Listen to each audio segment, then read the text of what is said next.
Часот и 48 минути, време е за првиот разговор во денешното издание на Македонија наутро. На 27 септември навршуваат точно 10 години од донесувањето на Законот за слободен пристап до информации од јавен карактер, но се чини дека и по 10 години од донесувањето на Законот ситуацијата не е многу променета. Граѓаните имаат проблем во пристапот до информациите, а впечатокот генерален е дека јавните институции не се толку отворени за граѓаните. Имено Сдруженијето за еманципација, солидарност и еднаквост на жените постои од 95-та година, главно се фокусира на обезбедување на еднакви можности на жените и мажите. Од 2013 година го мери и оценува нивото на транспарентност на јавните институции. За тоа колку јавните институции се транспарентни и отворени за граѓаните, наредниве минути разговараме со нашите гости. Велом добро утро за Марија Гелевска, заменик извршен директор во Сдруженијето, и господин Дарко Антич, координатор на програма за мониторинг и анализа на буџети. Добро утро и добро ни дојдовте. Добро ве најдов. Напоменавме уште во најавата, Сдруженијето постои некаде од 95-та година. Кои се концептите врз кои работите? Па вака, како што напоменавте, Сдруженијето за еманципација, солидарност и еднаквост на жените работи од 95-та година во насока на унапредување на економската и социјалната правда во нашето општество. Посебно сме фокусирани на две области, односно на полето на осварувањето на правата, на здравствените права. Посебно сме фокусирани на женско здраве, односно работење и унапредување на женско здравје, ромско здравје, права на пациенти и она што го напоменавте, унапредување, односно постигнување на родова еднаквост, еднаквост на мажите и жените, но и борба против родово базирано насилство, вклучувајќи го и семејното насилство. Изминатите 6 години е интензивно во областа на здравството работи и на примена на нови методологии, алатки, кои што имаат за цел она што веќе го напоменавте, да се подобри транспарентноста и отчетноста на јавните институции, конкретно сега во областа во која што е од интерес на ЕСЕ, а тоа се креирањето на здравствените политики и буџети. Па имено во овој дел сметавме дека е подобро да се мониторираат одредени здравствени политики во еден подолг временски период. Споменав дека имавме нови алатки кои што ги воведовме, тоа се мониторирање и анализа на буџети, мониторинг во заедницата, обезбедување на правна помош и подршка на ромско население, во однос на обезбедување на здравствени услуги, социјални услуги. Па во оваа насока можам да кажам дека при мониторирањето се следеа одредени, да кажам, параметри кои што се програмски, па се и оној финансиски аспект, односно како се трошат јавните средства, посебно во делот на програмите кои што се од наш интерес, а тоа се превентивните програми, кои што го напредуваат женското здравје и ромското здравје. Тоа е програмата за активна здравствена заштита на мајки и деца, но исто така се следеше и програмата за рано откривање на малигни заболувања, односно за рак на грло на матка и на дојка. Мониторирањето што подразбираш, овие процеси подразбираат прибирање на потребни информации, јавно достапни информации, нивна анализа. Проблемите со кои што се соочувавме во овој период е немање на вакви јавно достапни податоци од овие јавни здравствени установи, институции. Потука во голема мера се користеа алатките кои што се достапни преку Законот за слободен пристап до информации од јавен карактер, со цел да се добијат одредени наоди, да се утврдат одредени состојби и секако да се застапува за креирање на подобри, да кажам, политики, здравствени политики, конкретно во нашиот случај да се унапреди опфатот на жени со вакви превентивни услуги за репродуктивно здравје, за да ги добијат услугите кои што се важни за нивното здравје, но и унапредување на опфатот, зголемување на опфатот на ромските деца со имунизација. Оно што е особено важно дека овие алатки исто така ги применуваме на сите останати аспекти од нашето работење. Веќе напоменав дека работиме и на проблематиката насилство врз жени. Би сакала исто така да споменам дека во рамки на еден скорошен проект на USAID работиме на унапредување на правната заштита на жртвите на насилство, која што од друга страна подразбира повторно соработка со институциите, но во овој случај со судските власти, каде што повторно ни е потребно оној сегмент за кој што говориме, транспарентност и отчетност, добивање на информации со цел на следење на одредени состојби во општеството.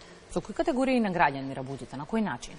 Па, веќе напоменав, нашето здружение посебно се фокусира, она што претходно го напоменав, креирање на одредени политики, но и обезбедување на директна помош на ранливи категории на население. Имаме центар, во нашето здружение центар за правна помош за жени жртви на семејно насилство. Ние она што го напоменав претходно, даваме техничка подршка на неколку ромски организации кои што исто така помагаат на локално ромско население во обезбедување на пристап до до здравствени услуги, социјални услуги, исто така ранливи категории на кои што особено сме фокусирани, тоа се жените припаднички на други етнички заедници, но исто така руралните жени, жените кои што се во потешка економска состојба, значи на повеќе ранливи категории на... Денешната тема на насловивме, може да прочитате и гледачите, е транспарентност на институциите и пристап до информации од јавен карактер. Зошто терминот транспарентност е особено важен за граѓаните?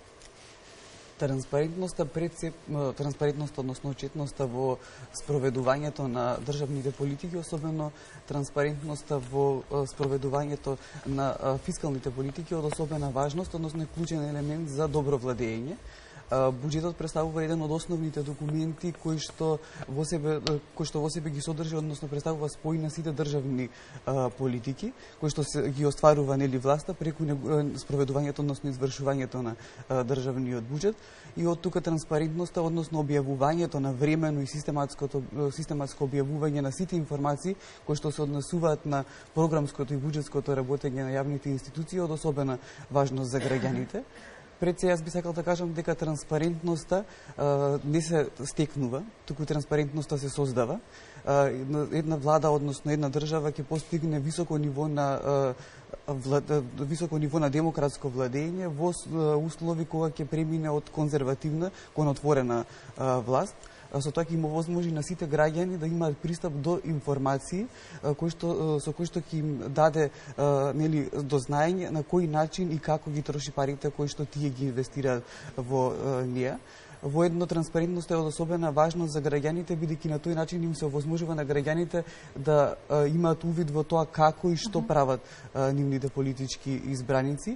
Дополнително им се дава можност на граѓаните да влијаат врз одлуките кои што ги донесуваат политичките избраници, односно да ги разберат одлуките кои што тие ги донесуваат.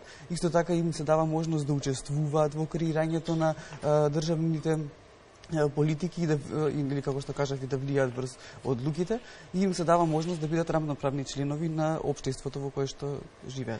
Често знаме да кажеме дека од теорија до пракса има голема разлика. Колку во овој случај е голема разликата? Напоменав, на 28 септември навршуваат 10 години од внесењето на законот. Колку граѓаните ги знаат правата кои произлегуваат од овој закон? Колку знаат дека имаат право на информација и таа да ја добијат навремено од институциите? Во однос на ова прашање би сакал да илустрирам со податоци кои што се содржани во годишниот извештај на Комисијата за заштита на правото на слободен пристап до информација од јавен карактер, кој што извештај се однесува за периодот на 2015 година. По 10 години, односно во 2015 година, бројот на поднесени барања за слободен пристап до информација од јавен карактер изнесува 4902 барања во однос на 2006 кога е донесен законот, кога бројот на поднесени барања беше само 513.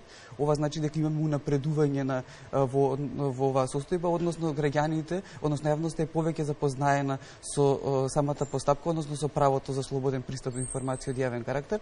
Меѓутоа може исто се во ова и да се толкува и од друг аспект, односно ова би можело да значи и дека јавните институции, односно обемот на информации кој што е јавно достапен и кој што граѓаните можат јавно да го добијат преку пристапување кон интернет страниците на посебните јавни институции, се намалува, па затоа им мора да го користат законот за слободен пристап, односно да користат бирократски постапки за обезбедување на информации, бидејќи сите овие постапки, односно механизми се долги.